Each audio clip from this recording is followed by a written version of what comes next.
नमस्कार मंडळी, सुप्रभात. मी अमृता ओक. आज एक खूप छान मेसेज आहे व्हॉट्सॲपवर आलेला, वाचून दाखवते. एका सरोवरात एक भिक्खू शांतपणे ध्यानासाठी आपल्या नौकेत बसले होते. काही तास उलटले, सगळीकडे शांतता होती आणि अचानक एका दुसऱ्या नौकेचा त्यांच्या नौकेला जोरात धक्का बसला. त्यांचे डोळे बंदच होते, पण त्या धक्क्यामुळे त्यांच्या मनात संताप आणि चिडचिड निर्माण झाली. ते मनातल्या मनात म्हणू लागले, कोणी केलं हे? मी इथे शांतपणे बसलोय, हे त्यांना दिसत नाही का? माझ्या ध्यानात व्यत्यय आणण्याची त्यांची हिंमतच कशी झाली? त्या नौकेत बसलेल्या माणसावर ओरडण्यासाठी त्यांनी रागातच डोळे उघडले. पण समोर पाहतात तर काय, ती नौका पूर्णपणे रिकामी होती. ती किनाऱ्यावरून सुटून वाऱ्यावर तरंगत सरोवराच्या मध्यभागी आली होती. त्याच क्षणी त्यांचा सर्व राग आणि वैताग कुठल्या कुठे पळून गेला. शेवटी एका रिकाम्या नौकेवर आपण रागवणार तरी कसं? रिकाम्या नौकेची विचारसरणी म्हणजे एम्प्टी बोट माइंडसेट या छोट्याशा गोष्टीत जीवनाचा एक मोठा धडा दडलेला आहे. आपल्या आयुष्यातही असे अनेक धक्के बसत असतात. कधी लोकांमुळे, कधी परिस्थितीमुळे, तर कधी आपल्या नियंत्रणाबाहेर असलेल्या घटनांमुळे. हे धक्के आपल्याला आपल्या मार्गावरून विचलित करण्याचा प्रयत्न करतात. आपल्या मनात संताप, तणाव आणि चिडचिडीचा जाळ पेटवतात. पण एक सत्य आपण समजून घेतलं पाहिजे. आपल्या मनात निर्माण होणाऱ्या ह्या नकारात्मक भावना त्या धक्क्यामुळे नसतात, तर त्या धक्क्यामागे कोणाचा तरी वाईट हेतू आहे ह्या आपल्या समजामुळे निर्माण होतात.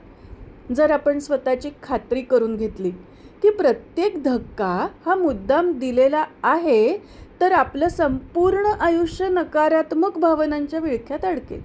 अगदी सोप्या भाषेत सांगायचं तर घटनांकडे पाहण्याचा आपला चुकीचा दृष्टिकोनच आपल्या मनासाठी विष ठरतो.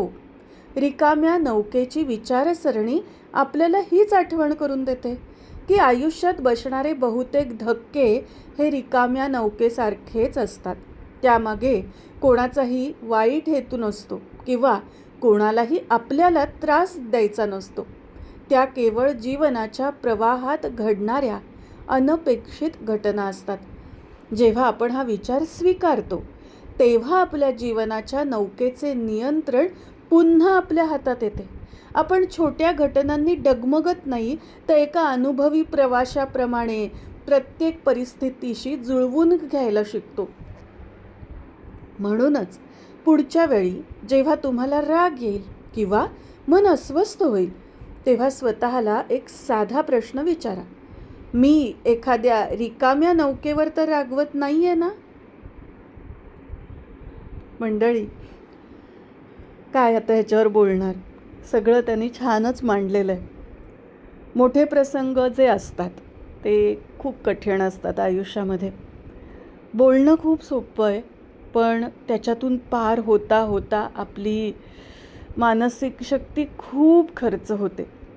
पण एकच आहे की खूप मोठ्या घटनांमधून जेव्हा तावून सुलाखून आपण बाहेर पडतो, तेव्हा आपण एक वेगळेच कोणीतरी तयार होतो.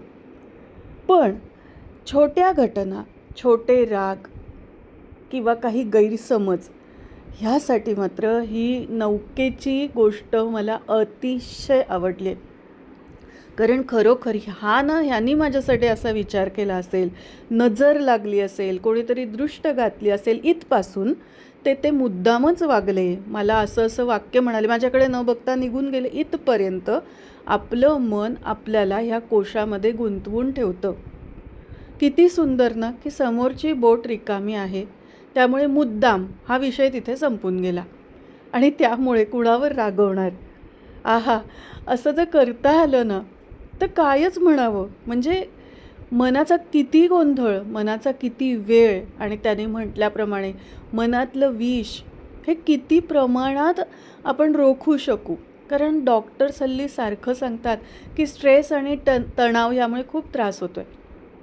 मला तर नेहमी वाटतं की मनात येणारे हे जे विचार आहेत त्यांनी जास्त तणाव, स्ट्रेस आपण ओढवून घेतो. पण त्याचबरोबर मनातले विचार काढूनही नाही टाकता येत.